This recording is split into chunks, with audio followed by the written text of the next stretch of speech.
I'm Emily Roberson. I'm the author of the young adult novel Lifestyles of Gods and Monsters, and I'm here to talk about who your story is about. If you want to write a book, who's your story about? This is, to my mind, one of the key questions that at this point I feel like you just really should have nailed down before you start writing the book. Which I hate to say, because really my nature is I would prefer just to start writing. But I have 2 failed novels that go to show you that, like, you can't, or at least if you're me, you can't do that. Like, I just have to nail down who the people are, not who all the people are, who the main character is before I can start. But finally, I have a system for how to do this, and I am going to share it with you guys. So here we go. How to start a novel, main character edition.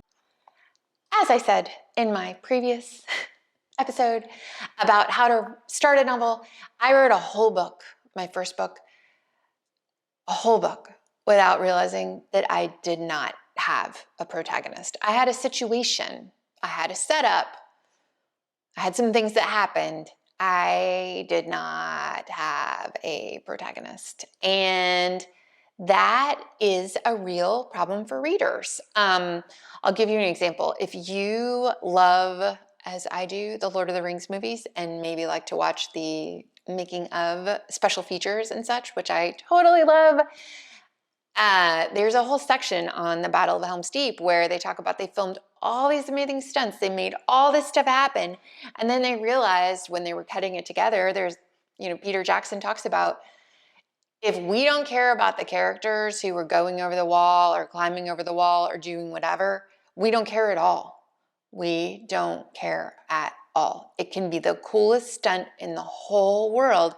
And if we don't care about those characters, we don't care. Think about when you walk into a middle of a conversation and somebody starts talking about some cousin of theirs that you've never met and you don't know anything about, and the craziest thing can have happened to them. But if it's not like, there is a level of crazy where we'll still pay attention just because it's nuts. But if it's just like normal crazy, like, their girlfriend broke up with them or whatever, if we don't know about the person, we don't care. We do not care. Same thing applies to our stories. So if we want readers to care, we need to know who these people are. Who is your book about? Who is the main character? Who is the person that the story is going to happen to? And we can talk, in the comments if you choose about, sometimes there are stories with multiple characters and blah, blah, blah, blah, blah. But for most novels, there's a main character. There's a point of view character. There's a main character. There's a person who the story happens to. And who is that person? And what do they want? What do they want? This is the question that everybody wants to know. What do they want? And if you guys have ever read any screenwriting books or any writing books or anything about writing, you'll have heard this a million times before. And I hated this advice, but I'm going to say it and then we can move on, which is wants versus needs. Your character wants something. The want has to be a tangible thing, according to the screenwriting books. Like, it has to be like, I want to run the marathon. I want to get the boy. I want to, pick a want. It has to be a concrete want. It has to be a thing you can name. But then there's an underlying need that want is driving. I'll give you an example. I'll give you an example from the book I'm working on right now, which is you have a character who wants a job because, that's the other thing, you need to know why they want it. They want a job because they think it will make their parents happy. And then there's some core need, which, the core need in that case could be, acceptance from the people who raised you. So that's an example. But a lot of screenwriting books get really confusing on this topic because they'll suggest that the character has to want something for themselves. And I actually call total bullcrap on that. Here's why. People can want something for someone else, and that is a perfectly reasonable thing. For example, one of my favorite movies of all time, favorite books, favorite movies of all time, Secret of NIMH, Mrs. Firsby and the Rats of Nim is what the book is called. The movie is called Secret of Nim. Mrs. Firsby wants to move her house. Does she want to move her house for herself? No, she wants to move her house because the thresher is coming and Timmy is sick and like she can't get him out of the house. Like the thresher comes and you have to get out of the house, but Timmy's too sick to leave the house. So she wants the help of the Rats of Nim to move her house to help her son. That is a completely reasonable want to drive a story. Completely reasonable want. And she literally can't move it by herself. She's a mouse. The rats are rats. She's a mouse. Watch the movie. It's excellent. Totally excellent. I also have a very serious attachment to the crow in that movie because, as I mentioned in a previous video, I'm a total magpie for bits of paper. I know he's for shiny things and string, but I am for bits of paper. So I always feel like that Dom DeLuise crow when I'm tearing things out of magazines. So anyway, the other example would be Frodo and the Ring. Frodo and the Ring. Like if you can't say that The Lord of the Rings is a story that fits in your storytelling format, that means your storytelling format is trash. Frodo wants to throw the ring away to save the people. Frodo doesn't care about the ring. I mean, eventually he cares about the ring, which is part of the story, but like when Frodo sets out on the journey to go to Mount Doom, it is because he has to throw the ring in to save Middle-earth, and that is a completely reasonable want. Okay, off my soapbox now. But I will tell you the honest truth is I have battled and battled and battled this stupid want thing. Battled and battled and battled it because I keep consistently writing characters who don't know what they want. They know what they don't want. Think about like Ariadne in Lifestyles of Gods and Monsters. She doesn't want to be part of her family's reality empire, and she wants to save her brother. Those are the two things she wants. She doesn't, oh, there's our sirens. It's noon on Wednesday. There's our tornado sirens. I don't know if you guys have those where you live, but those are ours. Anyway, Ariadne, wants those two things. She wants to save her brother, and she wants out of her family's life. That's it. And I feel like there's this sort of conception that that doesn't count as enough of a want. But if you're someone in Ariadne's situation, she hasn't had the space to come up with like, what color is your parachute stuff and figure out what she really wants, what her hopes and dreams are. She doesn't even have any because she's had the life she's had. And I think that for a lot of us, we probably can identify with people who know what they don't want, but don't have a really solid feeling for what they do want. Or maybe they feel uncomfortable claiming what they want. And so I think we can kind of get stuck on this whole wants and needs thing, and I certainly have. I love this book. I had this book called The Last Changeling. It's never come out because I haven't figured out how to write it. Like I would love to revise it sometime. It's about this girl who's 13 who lives in Chapel Hill, North Carolina, and finds out that she's secretly a changeling. Like the fairies had exchanged her as a baby and the fairies are coming to take her back. And I love so much about that book, but the core problem is that I never really figured out Miranda's, which is the main character's name. I never figured out Miranda's wants and needs. So it really feels more like a bunch of things happening to a character than a story. And so at some point in the future, I will revisit that one. But I finally, this is not, do not despair. I have finally found a system that seems to be doing the trick for this whole thing. And it's not the wants and needs, it's in a book. Story Genius by Lisa Crone. I mentioned in an earlier video, but this finally makes sense in my brain. And maybe it'll make sense in yours. Okay, so Lisa Crone says, all protagonists stand on the threshold of the novel they're about to be flung into with two things about to burn a hole in their pocket. A deep-seated desire, something they've wanted for a very long time. A defining misbelief that stands in the way of achieving that desire. This is where the fear that's holding them back comes from. And the misbelief to me is like the key that unlocked the whole system. She says, the misbelief is something your protagonist honestly believes to be true. How your protagonist overcomes this misbelief is what the story is about. So important thing about the protagonist's misbelief is that at some time in their past history, it was true.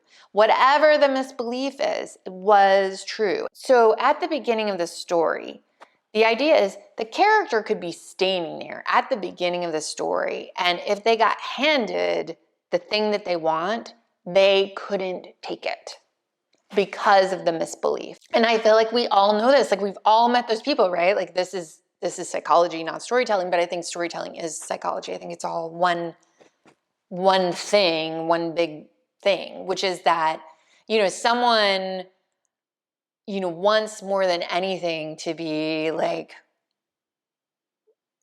recognized for, let's imagine they want to be recognized for being beautiful.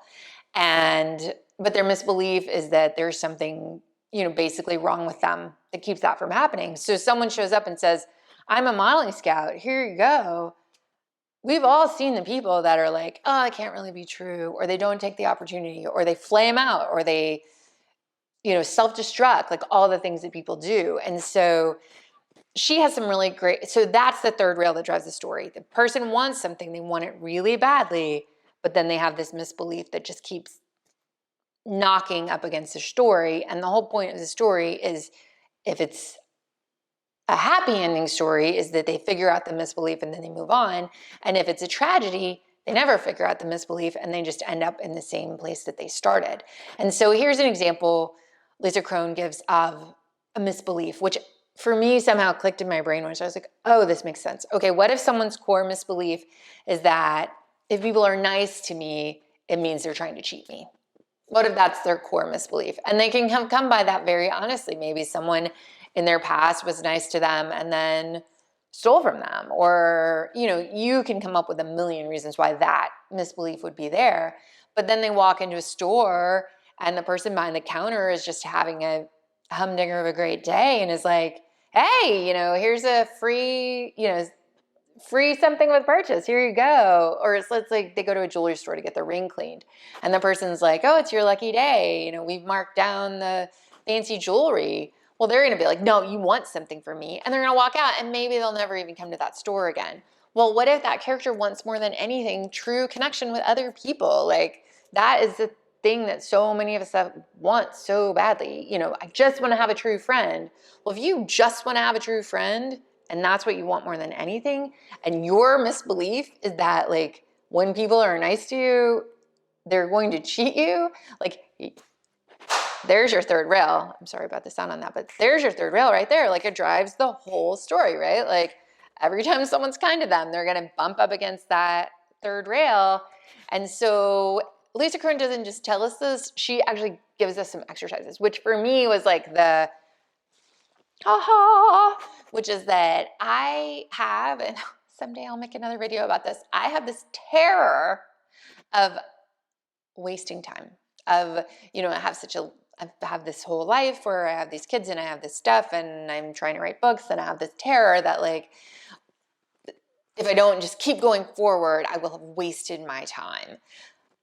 And then, of course, as I've just told you about 2 failed novels, which definitely count as more of a waste of time than doing this pre-writing that Lisa Crone suggests. So how do you figure out the misbelief and the want?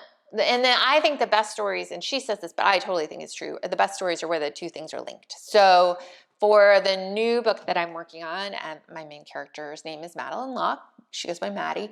And I knew that I wanted her core misbelief to be that she didn't feel like she could trust herself. I'm just very curious about that, like what happens when people feel like they can't trust themselves, and then, relying on external approval. I'm a person who, like, I used to joke about it. Like, I love external approval. I love praise. Like, praise me for my efforts. I don't like praise for intrinsic qualities. In fact, I hate it, but praise me for my work. I love it.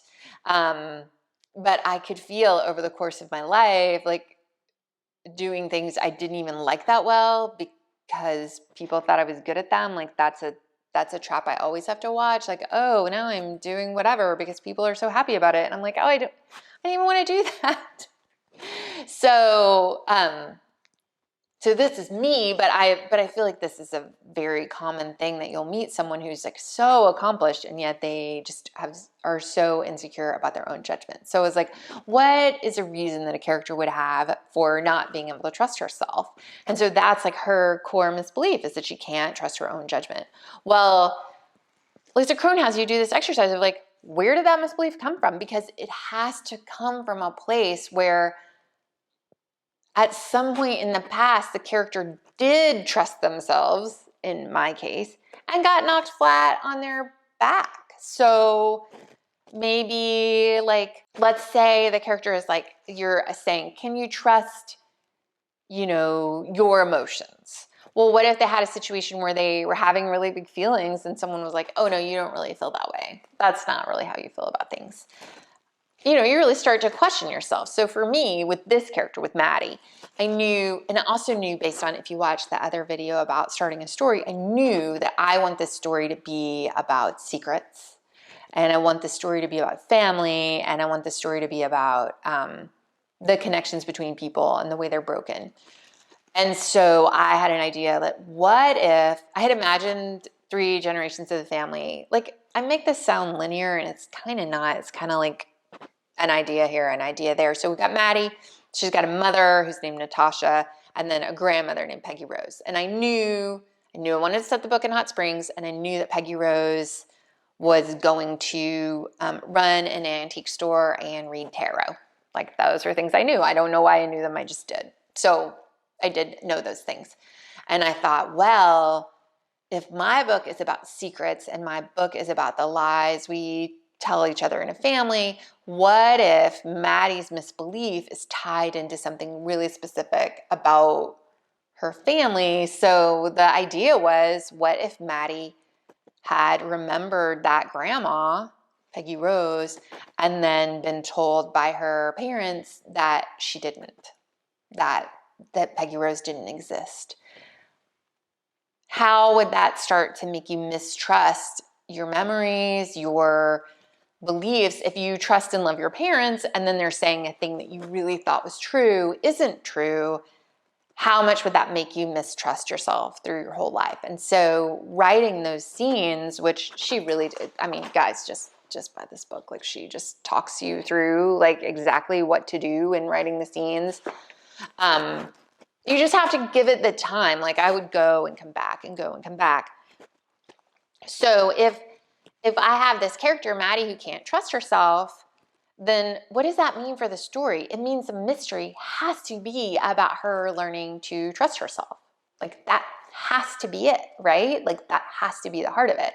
Well, and then I was thinking, this is for other secondary characters, and this isn't from Story Genius, but it's something I've been thinking a lot about lately, how fun it can be in a book when you see like the theme show up in other ways. Like, what if you have a character who only trusts their own judgment, which is equally so a misbelief, right? Like, I can only trust myself is also a huge misbelief, and it can be incredibly damaging, especially if like what you want is connection with other people. Like, if I can only trust myself, like, I have to do everything myself. And so what if for Maddie, our main character, she didn't trust herself? Natasha, her mother, who's in the mystery 1986 timeline, is a person who only trusts her own judgment. And the trouble you can get into for that, like, becomes a contrast to Maddie. So you're just sort of seeing how these things like start to fill in as you're going forward.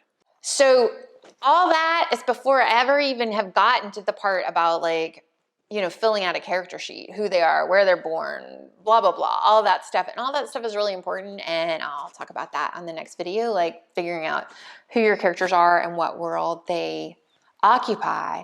But I think for me, before you ever even get to that, figuring out these core questions of like, who is the story about, and what do they want, and what do they misbelieve about themselves, can be really a great way to start. And it also saves you, okay, so there's this thing that people will say where they're like, you need to know what your character has for breakfast in the morning. You need to know what your character would put on for a job interview. You need to know. And fine, maybe, sure. But I also think like when you know their misbelief, that can make writing the scenes really easy. Like if I just, right now, as I'm writing, I just have a note that says, Maddie doesn't trust herself. Like Maddie doesn't trust herself. So when she goes to try on clothes, is she going to be able to walk out of the store and buy what she likes? No, probably not. Or at least not without running through what the people who she trusts have told her she should do, right? Is she going to be able to say, I like this because I like this and I'm buying this? No, because she doesn't trust herself. So that can be really powerful as you're writing, because I do think one of the problems sometimes is like our characters don't and shouldn't react to things the same way we would. And certainly they can't all, like then you end up with a world that's occupied by, you know, only versions of yourself. But if you can remember like what's your character's misbelief, that can be really powerful in the different situations you put them in. So thanks a lot. Hope you guys are having fun and enjoy your writing.